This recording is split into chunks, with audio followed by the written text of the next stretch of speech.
Awesome. I guess we're good to start. Hi, everybody. My name's Dylan. I'm with a company called #Paid. We're a creator marketing platform. I'm sure you're all familiar with Nick. Thanks for coming today. Nick, you're a legend. I think a lot of people here are familiar with you. Would love to just kind of kick it off, though, if you could just take us through your story a little bit from Hint up to where you've gotten to today. Yeah, so I started my career realizing that my grades were horrible in high school. And I thought, you know, if I was famous, I wouldn't have to worry about grades, and I wouldn't have to worry about getting a good job. And so then I started singing, and I realized I couldn't sing, and I thought that was the only way to get famous. And so, but I realized I was pretty good at social media. Like, I didn't have a lot of friends in high school, but I was known as the guy who would post the funny Facebook statuses, and that's how I made friends. And so I started doing I was also a DJ in high school. I had a lot of things going on except my grades. And give and take. Yeah. And so I started cold emailing just a bunch of artists and managers and, you know, publicists. And eventually I was doing social media for Pitbull and Priyanka Chopra and this band called Magic, which I created the accounts for. And you know, spent a couple years doing that, flunked my SATs, didn't get into any great colleges. And I thought, wow, I'm kind of screwed here. And so I saw this guy was starting an ad tech company in San Francisco, and I just messaged him on Facebook and said, hey, I'll come work and do whatever you want if you have a bed for me and you can fly me up. And so I did that, and you know, basically spent the first like 2-3 months doing whatever, calling a dude on Craigslist to put the sign up in the office, running down, getting the CEO's salad. And eventually, I started getting more and more into the world of advertising technology. And it was more on the publisher side. So my job was basically get these social sharing buttons, like share to Facebook, share to Twitter buttons, which wasn't super popular back then. And go to publishers like Complex and Hypebeast and all these big publisher names and see if I can get our buttons on their site. And so we would provide the buttons, and in exchange, we were pulling all this first-party data out of these sites, putting it into this big brain called the DMP, and then we'd go to Walmart and say, hey, Walmart, we know exactly who's ready to travel and who's looking to buy hiking gear. You know, come buy ads with us. And so anyways, long story short, that company didn't do that well, and as a part of it not doing that well on the advertiser side, they told me on the publisher side, like, if you want to keep your job, you got to figure out how to turn this publisher side into making money, not just collecting data.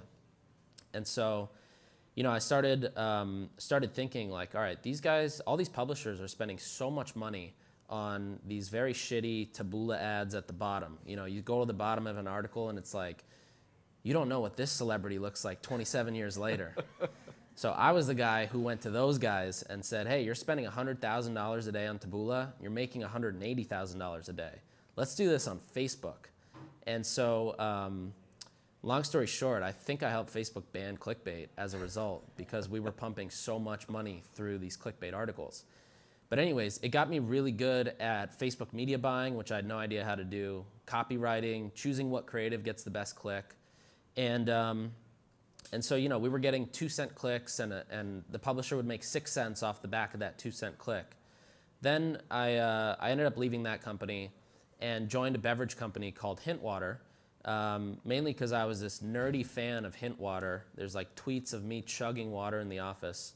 And so, you know, the CEO reached out and said, you're clearly a fan of this product. Do you want to come work here?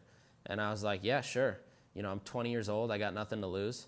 And so I joined Hint as their director of D2C. And I open up Facebook, and I'm seeing these clicks to ads, and they're these quick cut ads, you know, water bottle flies in, 0 sugar comes across the top, 0 calories. And I think, wow, these guys are paying $5 a click. Meanwhile, I was getting, you know, 2 cents a click. If I can get 5 cents a click, I have 100 more chances to convert a customer at their same acquisition cost. And so I said, okay, now we need a piece of content that's going to actually earn a click. So what are people on social media for? They're not there to see ads. They're not there to be targeted. They're there to be entertained. So at the same time, this company called The Hustle, it's a media company, was just starting. I went to The Hustle and I said, all right, guys, I have a proposition here. You write an article on the founding story of Hint. Just write the founder story, obviously a little bit sensationalized, and I'm gonna pump it on Facebook. And they're like, so you want us to write an article and not drive any traffic? And I was like, yes, exactly that. I'll drive all the traffic. So we put the article up. It cost us $5,000, which at the time I was like, holy shit, this better work. And we ended up driving probably like $3 to $5 million of ad spend just to that article. And every week I would basically put in, 6 new versions of headlines, 6 new versions of ad copy, 5 new pictures that would replace the ad. We would test 48 to 96 different versions of creative. And then we would come down, from 96 to maybe like 7 or 8 pieces of creative that were spending $100,000 a day. And what we really learned was we changed what we were selling to why we were selling it, and that's all the customers cared about. Our lifetime value went through the roof. Half of our revenue ended up coming from subscribers, and it was like a game changer for the company. It kind of catalyzed the rebrand, the new site, the new distribution, the new hire, everything. So anyways, I spent 2 years at Hint. Then I joined VaynerMedia for a few months, kind of realized it wasn't the right fit for me. I started consulting, and I really wanted to go back to, I was really fulfilled at Hint working on a brand that helped people feel better, live better. You'd get the best customer reviews, customer stories coming in. And so I said, I want to go consult with those kinds of brands. And so it started with, taking Chacha Matcha. Does everybody know that cafe here? So like building their site and bringing their matcha cafe vibe online to helping a brand like Super Coffee go direct to consumer. And then all of a sudden this brand called Judy came across my desk. Does anybody know Judy, the emergency kit? And they were like, hey, so we're 2 founders. We've got full-time jobs. We're working with Red Antler, and we've got an ops guy. We need you to do everything else. And again, I was like, all right, I got nothing to lose here. And so, long story short, we ended up doing the launch for Judy. We did 8 figures in our first 12 months. We did everything from out of home to podcast, the website, landing pages, ad creative, TV, you name it. And then that kind of snowballed into what's now known as Sharma Brands, which is where we work with brands that are either launching. So we just launched Gwen Stefani's Give Beauty. We just launched Mr. Beast Feastables. We just launched Jolie, which is a shower head company. All the way to companies who are kind of growing really fast. Some of them are here today, like SolarWave. All the way to companies on the other end of the spectrum, which are like, we don't know what the fuck we're doing online. Crocs and Tom Ford and Bacardi. But we need to figure this out because our board is telling us that the mobile phone is the future. And so anyways, that's my story, long story short. I love it. Who would know a mobile phone could be useful? Yeah, it's crazy. So Nick, I talk a lot about creator marketing all day, every day. When I use the word creator, people often, they get a little bit confused. They're looking at me like I got 2 heads. Would love if you could take a second, maybe just walk us through the difference between an influencer, a creator, and an affiliate. Yeah.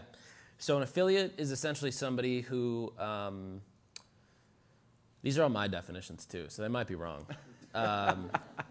Influencers are like, I think of, Kylie Jenner, Kim Kardashian, like the red carpet walking people with massive followings. And when I think of influencers too, I think digitally made influencers, not like Jennifer Lopez. She might be an influencer by definition, but I think of influencers more as people who gain their fame through digital content creation, or at least in the digital world. Affiliates are, I think of people who build an audience for the purpose of transacting or with the intent to transact. Not that that's a bad thing at all. It sounds kind of bad, but it's not. But, it could be anything from the skim, right? They build this newsletter and then they sell ad placements and they sell affiliate placements, to even people like myself who have a newsletter and, there's a sponsor every week. And then there's creators, which is, I think creators kind of opens it up to anybody who creates content. So Nate Rosen over here is a creator. Kevin is a creator. I'm a creator. You're a creator. Anybody who creates content for the world, regardless of their following or their size or, how well known they are. I love it. I always kind of imagine it in my mind as anybody can be an influencer. You got a cell phone, you can post a selfie on Instagram, but it's who's doing it from a passion and who treats it like a craft, like a full-time job. And when we look at kind of the past of creator marketing, there's kind of two major themes here, one of which is paying for organic posts. The other is gifting or seeding product in exchange for those posts. We'd love to know, what kind of experience do you have with both those methods, and why were they valuable at the time? Yeah. So I think like creator marketing or influencer marketing, creator is also like the nicer word of influencers now, I feel like. Like influencer is kind of a bad word. So it's kind of changed, right? So at first, the earliest example that I can think of, not going back to like Coca-Cola and celebrities, but like in our world, is like Dirty Lemon with Instagram influencers, right? So they got really smart about seeding product to influencers, and one influencer tagging Dirty Lemon would bring them thousands of followers or generate tons of sales. We all know that doesn't work at all anymore, unfortunately. The second wave of that was basically seeding product, where people would hopefully post and really encourage people to try a product. So, when I was at Hint, we would do this a lot, where I would send 9 cases of water, just 100 bottles of water, and it was so dramatic that people would almost always post, or it would always show up in their content. And for a while it worked in the beginning, but then over time, everybody was seeding product, and then nobody gets heard. However, what that led to for me when I was at Hint was I realized, there's this woman specifically. Does anybody know the name Sarah Dietschy? She's a YouTuber, tech YouTuber. A few people know. So I'd sent Sarah, her whole thing is like Sarah Dietschy rhymes with peachy. That's her tagline. And so I sent her 100 bottles of peach flavored water. And in her YouTube video, it just showed up like, oh my God, look at this brand. They sent me so much water. I'm going to put it in my fridge. I'm going to try it out. And I was like, she really loves the product. She did all this without, I didn't even know her. I got her address through somebody else, which is pretty creepy. But I sent her the water, and she posted all about it. And I thought, wow, we should really work with her, because we're not going through we're not going through an agency where we're looking at the analytics per se, but we're going to people where we're now building something genuine here. She genuinely loves the product, and it solved a real problem for her, which was she loved Diet Dr. Pepper. And so, I reached out to her and I said, hey, what would it cost to do a video with you? Like if we wanted to do a video, and what all would that entail? And she was like, well, it would cost, and these rates are so old, they don't apply anymore, but it would cost $5,000. I will script it, storyboard it, shoot it, edit it, produce it, do everything start to finish. I'll give you the story export and the in-feed export. And I was like, that sounds like a $40,000 shoot that we're gonna get for free, or not for free, but for $5,000 with one person. And so, so we made this deal, and I thought, okay, well, let's try it, right? The thing with the hustle that I mentioned worked out. Let's see if we can make this work. And so she made a video, and it was just a fun video. It was like something that, because she's a creator, she knew exactly what works. Like she has 600,000 followers for a reason. She's good at creating content that works. So she created the entire thing. We didn't really give her much guidelines except what the benefits of the product were. And so she created the video. We ran it on Facebook as an ad from her handle. So from Sarah in your feed. And when you click the ad, it goes to a landing page that was, a Sarah-focused landing page. That was another one where we could spend millions of dollars behind. The acquisition cost was 70% cheaper than what we were running normally. And it had so much potential for scale. Not only did it do that, it got all of our wholesale and retail buyers really excited to see that we're working with creators and influencers, and they were like, oh, all these famous people are talking about this product. The other thing it did was when somebody went on Facebook and they discovered Hint, they went to the site, they went back to Facebook, they saw this influencer talking about it, they're like, holy shit, everybody's talking about this thing, I gotta try this out. That was kind of like the third wave of creator marketing. The fourth one is, I would say these like celebrities becoming board members or co-founders, and those are also really interesting because they're not just for the purpose of using the celebrity as a billboard, but they're bringing celebrities into these buyer meetings with wholesalers, and wholesalers are just getting excited being able to talk to the celebrities, and they're unlocking tests faster, whether they're national tests or regional tests. And then now what we're kind of seeing is like there are entire companies being built around specific influencers. So we just launched Feastables with Mr. Beast, and that is an entire company built around this dude, Mr. Beast. And I don't know how many people in here are familiar with Mr. Beast, but if you have kids, like your kids probably love him. And so we're kind of at this stage now where there's a lot of brands being built around celebrities. You have Mr. Beast with Feastables, which is really successful. You have Chamberlain Coffee with Emma Chamberlain, which is another big one that's growing. And they're not only just direct-to-consumer brands, like Feastables is about to be in Walmart nationwide. Chamberlain Coffee is now in Sprouts nationwide. These are legitimate consumer brands that are going to be built and then eventually sold. I love it. And kind of taking a look at where we are today, two big headlines, you know, like you touched on there, using creators to kind of outsource that content production, but also using whitelisting, or what we also like to refer to as creator licensing.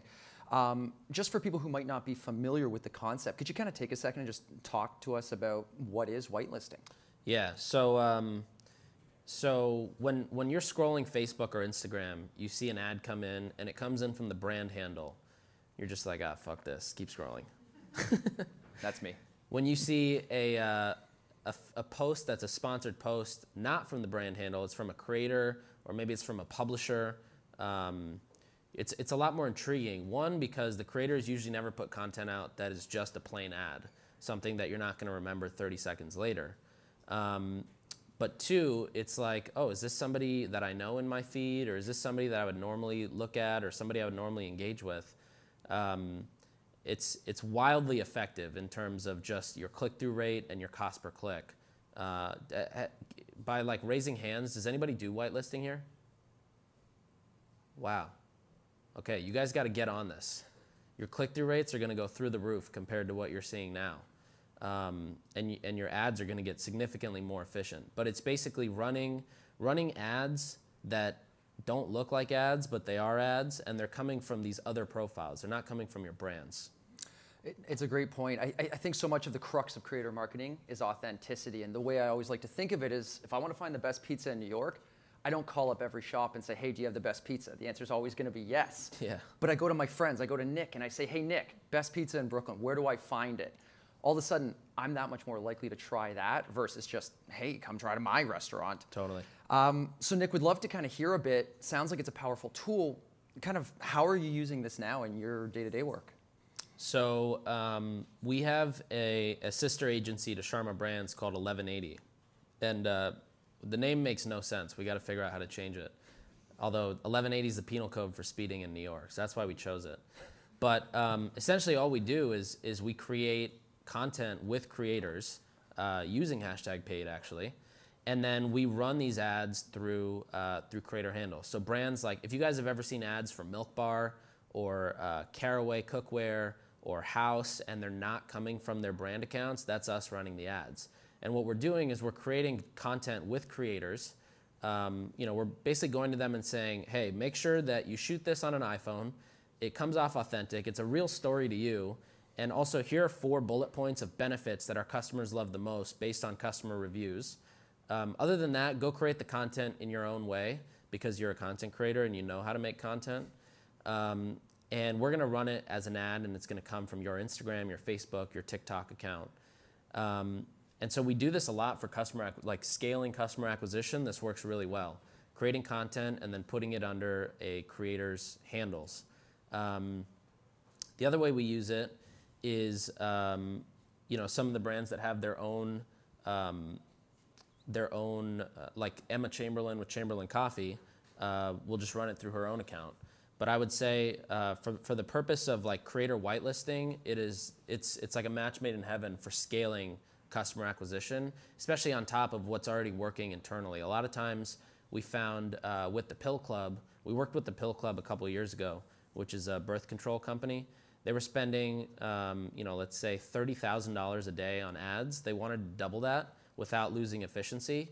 And the way we did it was going in and adding this creator whitelisting layer on top. So we went and found a bunch of YouTubers and vloggers who were really good at speaking into the camera and created content with them. And then we ran it through their handles, because it was not coming from, it's not another Pill Club ad in somebody's feed. it was coming from a creator and it was telling a unique story as to how that brand resonated with that person, it allowed us to double the ad spend without losing any efficiency. I love that. And there's two sides to everything.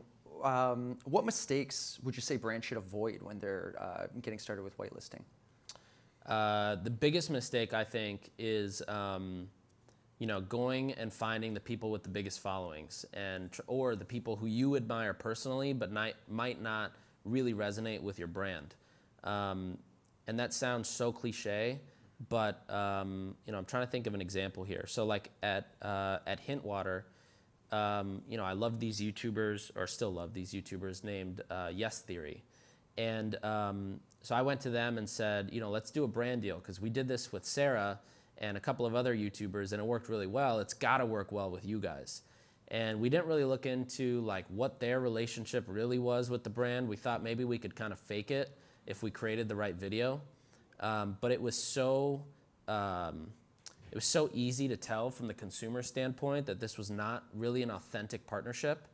And no matter what tricks we pulled, a great landing page, good copy, good hooks in the video, whitelisting, none of it worked because there was not a real authentic connection there. They were hired in. Yeah, they were hired in, and honestly, it's a lot of what you see when big brands do like whitelisting campaigns. It's like garbage.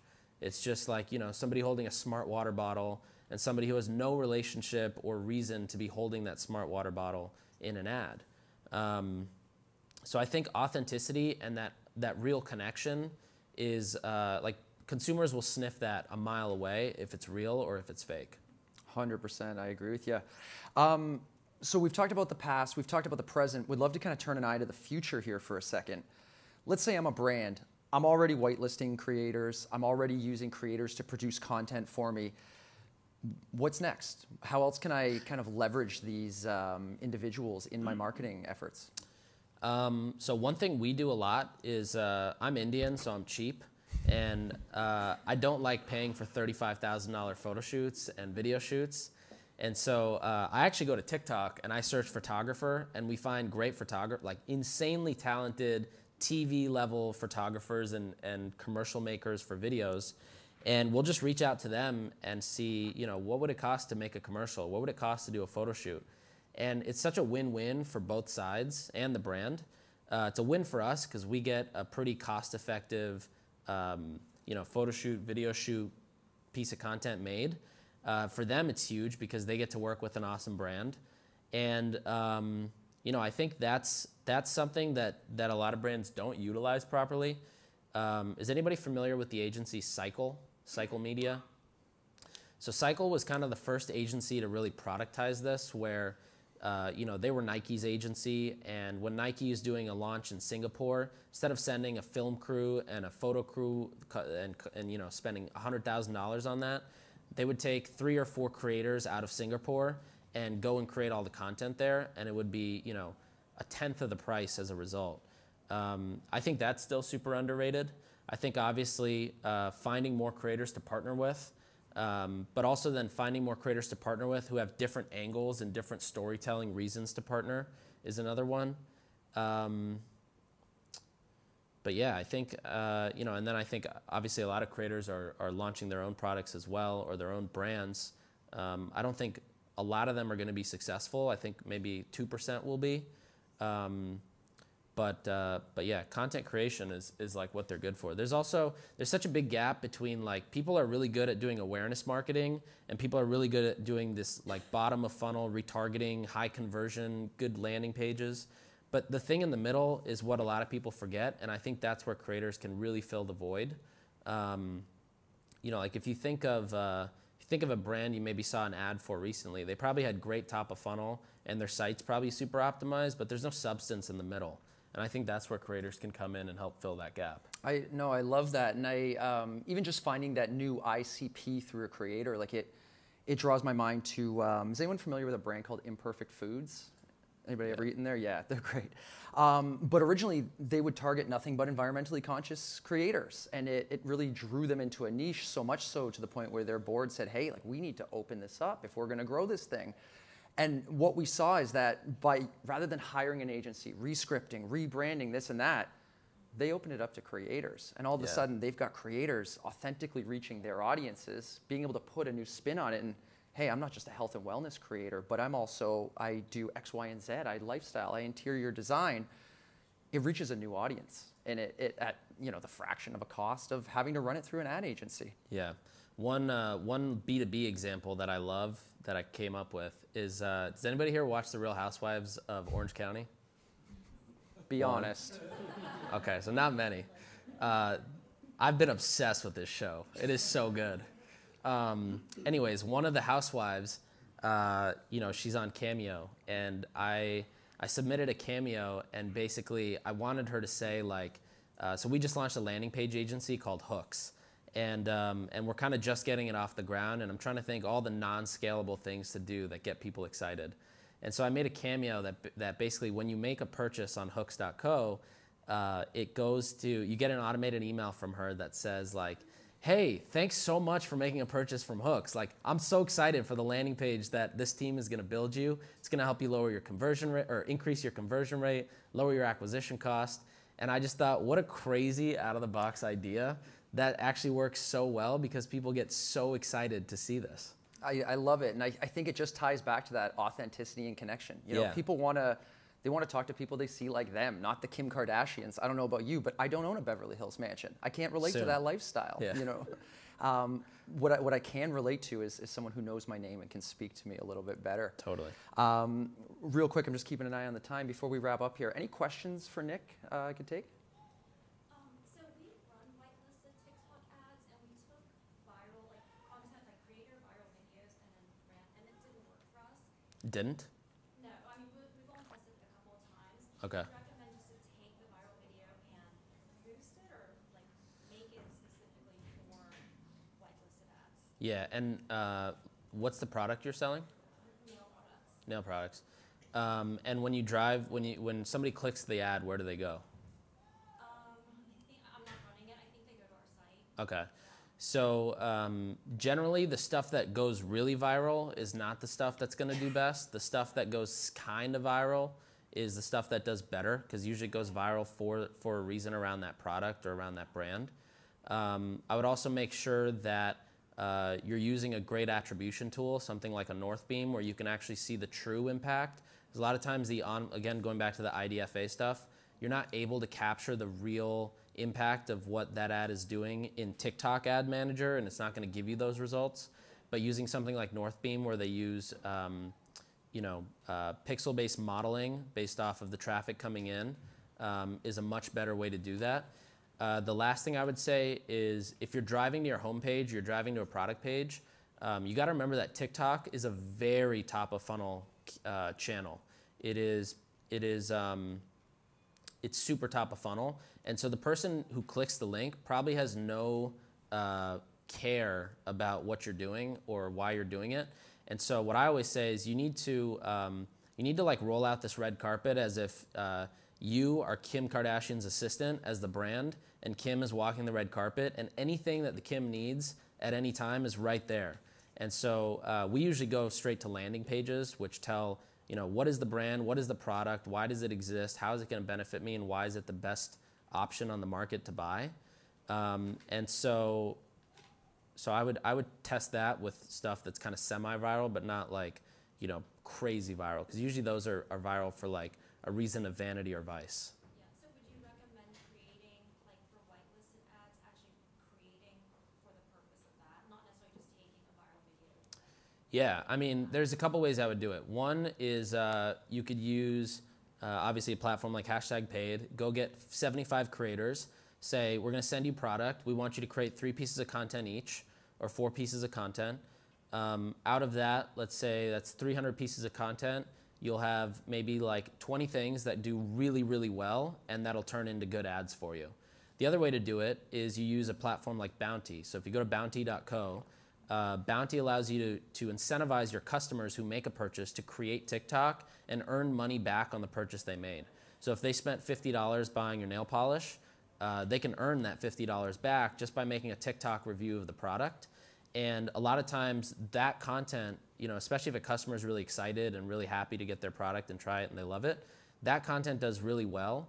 and then you put ads behind that, and those do really well too. It's kind of going back to that customer advocacy. Yeah, yeah.